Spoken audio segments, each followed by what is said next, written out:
आज इस वीडियो में मैं आपको बताने वाला हूं कंट्रोल पैनल के बारे में और दिखाऊंगा कि हमें कंट्रोल पैनल के अंदर जो ढेरों ऑप्शन मिलते हैं, ढेरों सेटिंग्स मिलते हैं, उनमें क्या क्या है और उन सभी सेटिंग्स से हम क्या कर सकते हैं।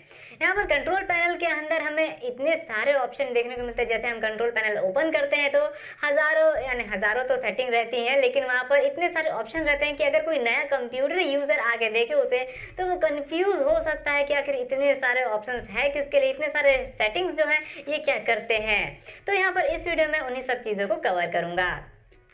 तो सबसे पहले मैं आपको बताता हूँ कि कंट्रोल पैनल होता क्या है ये कंट्रोल पैनल। तो जैसे कि आप नाम से समझ सकते हैं, कंट्रोल पैनल एक कंट्रोल्स का पैनल है जहाँ पर विंडोज़ की सेटिंग्स को आप देख सकते हो, मॉडिफाई कर सकते हो, यानी अपने हिसाब से चेंज कर सकते हो। तो यानी जितनी भी सेटिंग्स रहती है विंडोज़ में उन सभी चीज़ को आप हैंडल कर सकते हो कंट्रोल पैनल के थ्रू।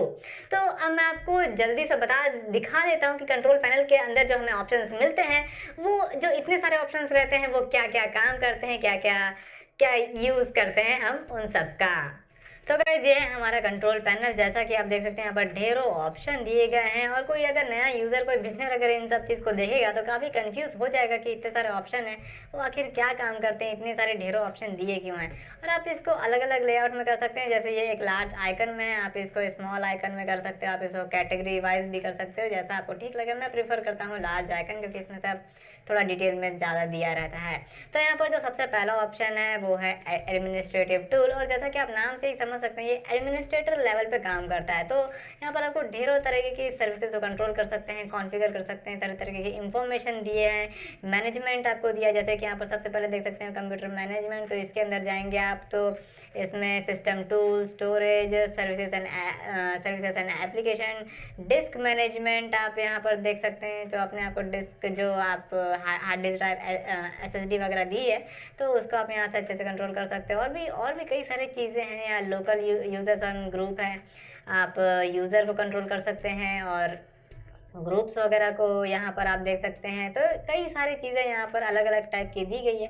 मैं कोशिश करूँगा जितना हो सकता है डिटेल में आपको बताऊँ, लेकिन हर चीज़ के बारे में एक एक चीज़ मैं नहीं बता सकता। तो फिर मैं आपको ओवरव्यू आप दे दूँगा, आप खुद भी एक बार ट्राई कर सकते हैं।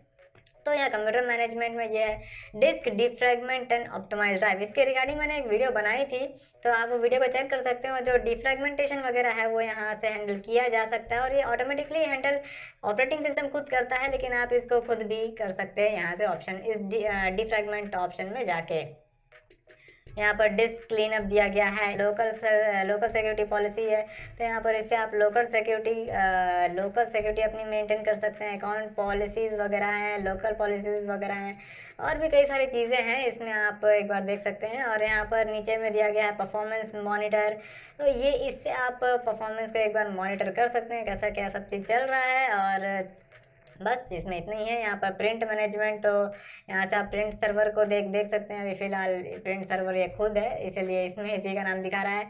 डिप्लॉय प्रिंटर वगैरह, यहाँ पर कस्टम फिल्टर, तो ये सब चीज़ में इसमें दिया गया है। रिकवरी ड्राइव, तो यहाँ पर रिकवरी ड्राइव के लिए इसमें अलग से ऑप्शन दिया हुआ है और यहाँ से भी आप कर सकते हो। तो मैं आपको वो ऑप्शन बताऊँगा, इसके बारे में भी रहने दो। रिसोर्स मॉनिटर, तो यहाँ पर आप अपने जितने भी रिसोर्सेज है, CPU है, मेमोरी है, डिस्क वगैरह है, नेटवर्क वगैरह, उसको आप यहाँ से मॉनिटर कर सकते हो, देख सकते हो। जितने भी, जैसे यहाँ पर मेमोरी में जाऊँगा तो यहाँ पर देख सकते हैं हार्डवेयर रिजर्व्ड है 41 MB, इन यूज़ इतना है, मॉडिफाइड इतना है, स्टैंड बाई में इतना है, फ्री इतना है। तो इन सब के बारे में आपको ऑप्शन दिया गया है और सब के बारे में डिटेल यहाँ पर दिया, कौन कौन सा एप्लीकेशन कितना कितना रिसोर्स कंज्यूम कर रहा है। ऐसे ही CPU में भी है और आप नेटवर्क का बहुत ज़्यादा यूज़ भी करते हैं तो यहाँ पर उसको नेटवर्क डिटेल भी आ जाएगा।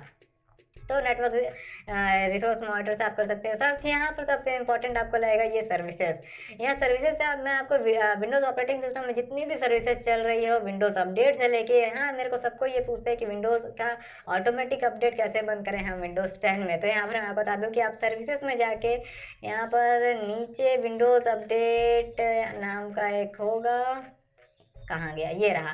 तो ये रहा विंडोज़ अपडेट। तो यहाँ से आप इसको डिसेबल कर दीजिए। जो विंडोज़ अपडेट वाली जो सर्विस है वो ही बंद हो जाएगी, तो फिर विंडोज़ अपडेट नहीं होगा। लेकिन मैं रिकमेंड नहीं करता, आप हमेशा विंडोज़ अपडेट को अपडेट करते रहिए, तो वो ज़्यादा अच्छा रहेगा। और भी तरह तरह की सर्विसेज है, जैसे कि विंडोज़ टाइम, विंडोज़ सर्च, और भी जो भी सर्विसेज हैं, सर्विसेज जो भी आपको यहाँ पर मिल जाएंगी, एक्सबॉक्स लाइव वगैरह भी, और भी कई सारी सर्विसेज आपको दिख जाएगी, वर्चुअल डेस्क, थीम वाली टीम वीवर वगैरह कई सारी चीज़ें हैं, आप देख सकते हैं। तो उन सब सर्विसेज को आप यहाँ से बंद कर सकते हैं, एनेबल कर सकते हैं और डिसेबल कर सकते हैं। यहाँ पर सिस्टम कॉन्फ़िगरेशन दिया गया है, जैसे कि सिस्टम जब स्टार्ट होता है तो नॉर्मल स्टार्ट हो, सेलेक्टिव स्टार्ट हो, बूट कैसे हो, सेफ़ मोड में हो। हाँ, सेफ़ मोड में भी आप सिस्टम कॉन्फ़िगरेशन में जाके यहाँ से भी आप सेफ़ मोड में अपने विंडोज़ ऑपरेटिंग सिस्टम को ओपन कर सकते हो। यहाँ पर सर्विसेज दिए गए हैं और स्टार्टअप दिया गया है, और तरह तरह की चीज़ें हैं, आप कंट्रोल कर सकते हो। इन्फॉर्मेशन यहाँ पर काफ़ी सारी चीज़ें दी गई हैं और भी आप देख सकते हो कंट्रोल पैनल में। और मैं आपको बताता हूँ कि यहाँ पर ऑटो प्ले दिया गया है, यहाँ से आप ऑटो प्ले ऑप्शन को यहाँ पर सेलेक्ट कर सकते हो और अपने हिसाब से रख सकते हो। यहाँ पर बैकअप एंड रिस्टोर विंडोज 7 है, तो यहाँ पर बैकअप है विंडोज 7। यहाँ पर आप अपने विंडोज़ ऑपरेटिंग सिस्टम का पूरा बैकअप बना सकते हो। ये काफ़ी अच्छा चीज़ है, जिसको बैकअप वगैरह आप क्रिएट करके रख सकते हो। तो यहाँ पर बैकअप आप अपना बना सकते हो, और एक फाइल वगैरह को वो बैकअप करके रखेगा। और यहाँ पर आप सिस्टम का पूरा इमेज बना के भी एक ड्राइव में रख सकते हो। ये ड्राइव खुद सेट कर लेगा किस ड्राइव में उसको रखना है। तो जो भी बहुत बड़ी ड्राइव बची होगी तो उसमें जाकर रख, आप इसमें हार्ड ड्राइव भी DVD भी बना सकते हो उसी चीज़ का। तो अगर आप सिस्टम इमेज यानी पूरे ऑपरेटिंग सिस्टम का एक इमेज बना के रखना चाहते हो तो यहाँ पर रख सकते हो। नेटवर्क में भी आप रख सकते हो, बाय द वे। यहाँ पर सिस्टम इमेज ही नहीं, आप रिपेयर डिस्क भी बना सकते हो, और भी कई सारी चीज़ें कर सकते हैं। आप इस चीज़ को एक बार ट्राई करिएगा, मैं बोलता हूँ आपको कई सारी चीज़ें और देखने को मिल जाएंगी। यहाँ पर बिट लॉकर ड्राइव इंक्रिप्शन है, तो अगर आप अपने ड्राइव में बिट लॉकर यानी इंक्रिप्शन लगाना चाहते हैं तो यहाँ से उसको ऑन और ऑफ करके इंक्रिप्शन लगा दीजिए। कलर मैनेजमेंट है, इसके बारे में बहुत कुछ बताना नहीं चाहता है, वो इतना ज़्यादा इंपॉर्टेंट है नहीं। क्रेडेंशियल मैनेजर, ये भी ठीक है। डेट एंड टाइम हम सभी को पता है क्या काम में आएगा, डेट और टाइम सेट करने के लिए। डिफ़ॉल्ट प्रोग्राम, वही आपके क्या क्या डिफ़ॉल्ट प्रोग्राम खुलेंगे, वो ये इतने ज़्यादा इंपॉर्टेंट है नहीं। डिवाइस मैनेजर, ये आपके लिए इंपॉर्टेंट हो सकता है, जिसको आप बाहर से भी एक्सेस कर सकते हैं, और ऑडियो इनपुट वगैरह। तो ये सब चीज़ के बारे में आपको इन्फॉर्मेशन देगा। ड्राइवर वगैरह नहीं है तो यहाँ पर भी आप ड्राइवर वगैरह चेक कर सकते हैं क्या है क्या नहीं है। यहाँ पर और दिया गया है डिवाइसेस एंड प्रिंटर, तो आपके जितने भी एक्सटर्नल डिवाइसेस वगैरह रहते हैं वो आपको यहाँ पर शो हो जाएंगे। तो यहाँ पर आपको ऐड कर सकते हैं, अगर कोई डिवाइस ऑटोमेटिक ऐड नहीं हुआ। प्रिंटर वगैरह आप यहाँ पर ऐड कर सकते हैं, जैसे जनरली हम नेटवर्क प्रिंटर वगैरह ऐड करते हैं, तो यहाँ पर वहाँ पर हम इस चीज़ को अच्छे से यूज़ करते हैं। और ये वीडियो कुछ ज़्यादा लंबा हो रहा है, चलो ठीक है। तो यहाँ पर आप इस चीज़ को सेट कर सकते हैं। यहाँ पर प्रिंटर डिवाइसेस वगैरह को मैनेज कर लेंगे आप इजीली। ईज़ ऑफ एक्सेस इतना ज़्यादा इंपॉर्टेंट है नहीं। फाइल एक्सप्लोरर, जहाँ से आप फाइल को व्यू करके हाइड वगैरह कर सकते हैं। फाइल्स के फोल्डर्स के बारे में पूरी आपको यहाँ पर इंफॉर्मेशन मिल जाएगी। Open each folder in the same window, open each folder in its own window. तो आप ये सब टाइप की यहाँ सेटिंग कर सकते हैं। फोल्डर से रिगार्डिंग, फाइल्स के रिगार्डिंग आप यहाँ पूरी सेटिंग कर लेंगे। तो अगर आप कुछ नया करना चाहते हो कुछ, तो जाके देख सकते हैं। फाइल हिस्ट्री, ये ज़्यादा इंपॉर्टेंट नहीं है। फ्लैश प्लेयर है, फ्लैश प्लेयर का सेटिंग होगा, इसलिए रहने दो। फ़ॉन्ट तो यहाँ पर आपके यहाँ पे कंप्यूटर में जितने भी फ़ॉन्ट हैं यहाँ आपको शो होंगे। तो अगर आपको कोई नया फ़ॉन्ट डालना है तो बस फ़ॉन्ट को कॉपी करिए और यहाँ पर पेस्ट कर दीजिए, फ़ॉन्ट आ जाएंगे। तो इससे आप फ़ॉन्ट को कंट्रोल कर सकते हैं। होम ग्रुप, ये एक नेटवर्क है, नेटवर्क के लिए है। तो अगर आप नेटवर्क में होम ग्रुप बनाना चाहते हैं तो आप यहाँ से उसको होम ग्रुप कर सकते हैं। काफ़ी सिक्योर है। लेकिन इंटरनेट ऑप्शन, यहाँ पर आप इंटरनेट ऑप्शन में कई सारी चीज़ें कर सकते हैं। ये भी नेटवर्क से रिलेटेड, इंटरनेट से रिलेटेड है। जनरल यहाँ पर अपना जो होम पेज है उसको चेक कर सकते हैं, टैब वगैरह। और यहाँ पर जो ब्राउज़र हिस्ट्री वगैरह है यहाँ से वो डिलीट कर सकते हैं। अपीयरेंस वगैरह सेट कर सकते हैं। सिक्योरिटी में यहाँ पर जा सकते हैं, प्राइवेसी को टर्न ऑन, पॉपअप वगैरह देख सकते हैं। ये सब सेटिंग आप ब्राउज़र के सेटिंग से भी कर सकते हैं, लेकिन यहाँ पर भी ऑप्शन दिया है तो आप यहाँ से भी कर सकते हैं। कनेक्शन में, प्रोग्राम्स में, एडवांस में जाके कनेक्शन से आप यहाँ लैन सेटिंग में प्रॉक्सी सेटिंग्स भी कर सकते हैं। तो ये सब सेटिंग्स आप, इसमें से बहुत सारी सेटिंग्स आप ब्राउज़र के सेटिंग से भी कर सकते हैं, लेकिन यहाँ पर भी इंटरनेट ऑप्शन में ये सब चीज़ें दी गई हैं। नेक्स्ट है जावा। तो अगर आप जावा में कुछ सेटिंग करना चाहते हैं, सिक्योरिटी कुछ ऐसा है, तो यहाँ पर जावा से रिलेटेड है, पैनल है, दिया है ऑप्शन, तो आप सेट कर सकते हो। कीबोर्ड, यहाँ पर कीबोर्ड को सेट करने का ऑप्शन दिया रहेगा। तो इसके बारे में ये इतना ज़्यादा इंपॉर्टेंट नहीं है, आप सब सेटिंग करके देख सकते हैं। लैंग्वेज, यहाँ पर आप अपना लैंग्वेज सेट कर सकते हैं, ऐड कर सकते हैं, और किसी लैंग्वेज वगैरह को ऐड करना है तो नेक्स्ट है मेल। ये मेल इतना तो इम्पोर्टेंट नहीं है इसलिए मैं इसको छोड़ रहा हूँ। माउस, माउस इससे आप माउस को सेटिंग कर सकते हैं अपने हिसाब से, पॉइंटर वगैरह क्या क्या है, जैसा कीबोर्ड का दिया गया था वैसे ही माउस का भी दिया गया है, आप इसके अंदर जाके सेटिंग कर सकते हैं। और यहाँ पर नेटवर्क एंड शेयरिंग सेंटर है, तो यहाँ पर नेटवर्क एंड शेयरिंग सेंटर में आने आपको जो भी चीज़ों की सेटिंग करने की ज़रूरत पड़ता है, तो यहाँ पर आप अडाप्टर सेटिंग कर सकते हैं। ये अडाप्टर है हो गया है, और बाकी सब चीज़ें भी आपको अडाप्टर, यहाँ एडवांस सेटिंग हो गया है, तो नेटवर्क डिस्कवरी वगैरह ऑन करना है, ऑफ करना है, प्रिंटर शेयरिंग वगैरह, और भी कई सारी चीज़ें हैं आप इसके साथ कर सकते हैं। और यहाँ आप यहाँ से भी होम ग्रुप को क्रिएट कर सकते हैं, तो इसके थ्रू भी आप काम कर सकते हैं। आपको वहाँ पर डेडिकेटेड दिया, लेकिन यहाँ से भी आप क्रिएट कर सकते हैं। तो नेटवर्क के ये पूरा नेटवर्क के लिए ही दिया गया है, network and sharing centre. Nvidia control panel, तो ये मेरे ग्राफिक कार्ड के लिए है, मैं अपने ग्राफिक कार्ड के बारे में कंट्रोल कर सकता हूँ, बाकी सब चीज़ें भी उसमें दी गई हैं, पूरी इंफॉर्मेशन वगैरह यहाँ पर दिया रहता है, बस कुछ खास नहीं है, बस ऐसे ही है। यहाँ पर फ़ोन एंड मॉडर्न ये पहले यूज़ किया करते थे, आपको मतलब नहीं है। पावर ऑप्शन, हाँ पावर ऑप्शन यहाँ पर है कि यहाँ पर आप बैलेंस मोड में, हाई परफॉर्मेंस मोड में, पावर सेविंग मोड में, तो ये सब चीज़ें दी गई हैं। आप अपने हिसाब से प्लान वगैरह को भी सेलेक्ट कर सकते हैं, चेंज कर सकते हैं। और यहाँ पर लेफ्ट हैंड साइड में choose when to turn off the display वगैरह ये सब चीज़ें भी हैं, तो आप इन सब चीज़ों को ऑप्शन देख के अपने हिसाब से जो प्लान चाहें वो रख सकते हैं, और आपको जैसा ठीक लगे वैसा करिए, इसमें कोई दिक्कत नहीं है। प्रोग्राम्स एंड फीचर, ये यार कभी कभी ज़रूरत से मिलता ही नहीं है, तो यहाँ पर जितने भी सॉफ्टवेयर आपके कंप्यूटर में इंस्टॉल हैं ये पूरे लाइन से आपको शो करता है। और यहाँ पर विंडोज़ में अगर कुछ फीचर, कई सारे विंडोज़ में फीचर है वो ऑफ रहते हैं, उसको बाय डिफ़ॉल्ट ऑफ किया जाता है, और आप उसको मैनुअली एनेबल कर सकते हैं, तो वो फीचर को भी आप यहाँ से ऑन कर सकते हैं। आपको जाना पड़ेगा यहाँ पर प्रोग्राम्स एंड फीचर में, और यहाँ पर लेफ्ट हैंड साइड में आपको मिलेगा Windows feature on end of, तो यहाँ से आप विंडोज से कई सारे फीचर्स को ऑन कर सकते हो। और यहाँ पर मैं इसके बारे में बताता हूँ, यहाँ पर कई सारे ऑप्शन आपको मिल जाएंगे, जैसे यहाँ आप IIS यानी इंटरनेट के जो क्या बोलना चाहिए वेब सर्वर वगैरह भी आप यहाँ से वो उन सर्विसेज को भी ऑन कर सकते हो। इंटरनेट इंफॉर्मेशन सर्विसेज वगैरह, टेलनेट क्लाइंट वगैरह, इसमें आपको HTTP हाइपर-V वगैरह, तो कई सारी चीज़ें आपको यहाँ पर मिल जाएंगी। कई सर्विसेज जो ऑफ देखिए जो हाइपर-V है, तो कई सारी चीज़ें यहाँ पर आपको मिल जाएंगी। जो सर्विसेज ऑफ न है उसको आप यहाँ से ऑन कर सकते हैं, और यहाँ से आप सॉफ्टवेयर इंस्टॉल अनइंस्टॉल कर सकते हैं।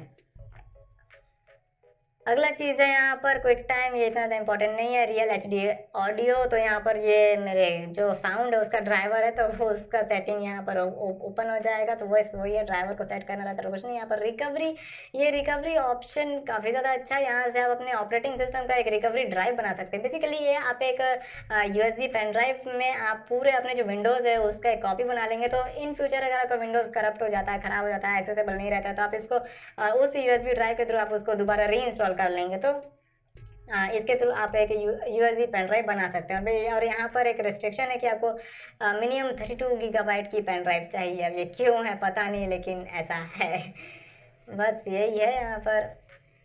और यहाँ पर आप रीजन सेलेक्ट कर सकते हैं, और यहाँ पर नेक्स्ट रिमोट डेस्कटॉप, ये भी ज़्यादा इंपॉर्टेंट नहीं है। सिक्योरिटी एंड मेंटेनेंस, तो यहाँ पर जो आपके फायरवॉल वगैरह है उसको यहाँ से मैनेज कर सकते हैं आप। सिक्योरिटी के अंदर जाके फायरवॉल वगैरह, मेंटेनेंस वगैरह, काफ़ी सारी चीज़ें हैं वो आप कर सकते हैं यहाँ पर।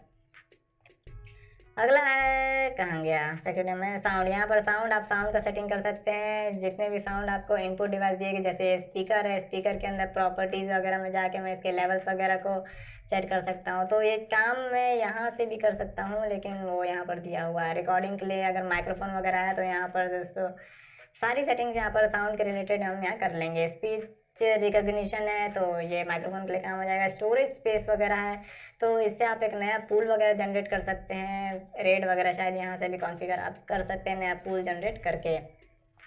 सिंक सेंटर, ये था इंपॉर्टेंट। ये सिस्टम करिए आप डायरेक्टली दिस PC या माई कंप्यूटर में जाके राइट क्लिक करके प्रॉपर्टीज में आएंगे, तब भी आप यहीं आएंगे, और इसके अंदर भी कई सारे ऑप्शन दिए गए हैं, तो बस आप ये कंट्रोल पैनल के भी अंदर दे दिया गया है।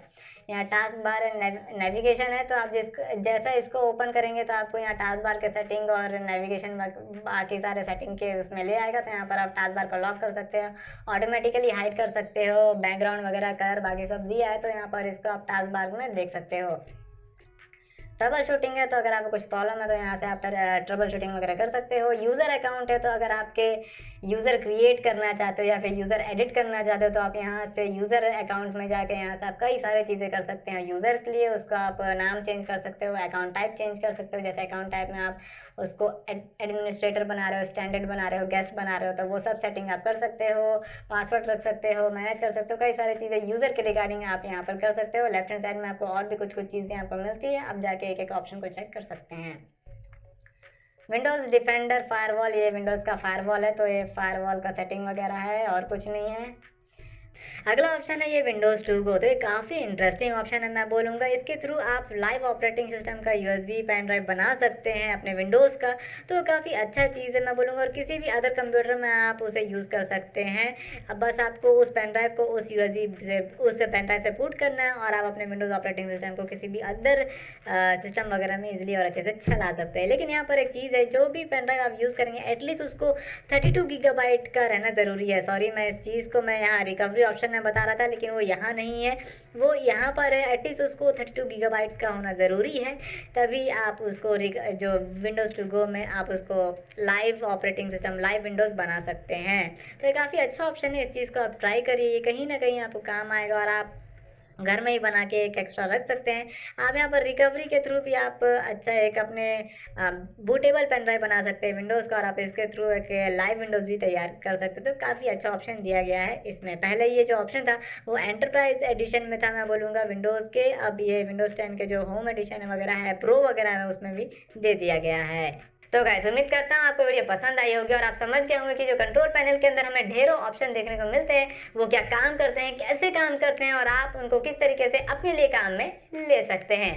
बेसिकली ये जो वीडियो थी वो बिगनर्स के लिए थी, प्रोफेशनल और एडवांस यूज़र के लिए नहीं थी। लेकिन अगर अभी तक वो वीडियो को देख रहे हैं अंत तक अभी तक, तो मेरे को उम्मीद है कि वो इनमें से कुछ चीज़ों को ट्राई करना पसंद करेंगे। तो गाइज अगर आपको वीडियो पसंद आए तो इस वीडियो को लाइक कर दीजिए, शेयर कर दीजिए अपने फ्रेंड के साथ में, और अगर उनमें कोई भी क्वेश्चन है, सजेशन है इस वीडियो के रिगार्डिंग या फिर मेरे लिए, तो फिर आप उसे नीचे कॉमेंट सेक्शन में पूछ सकते हो और आप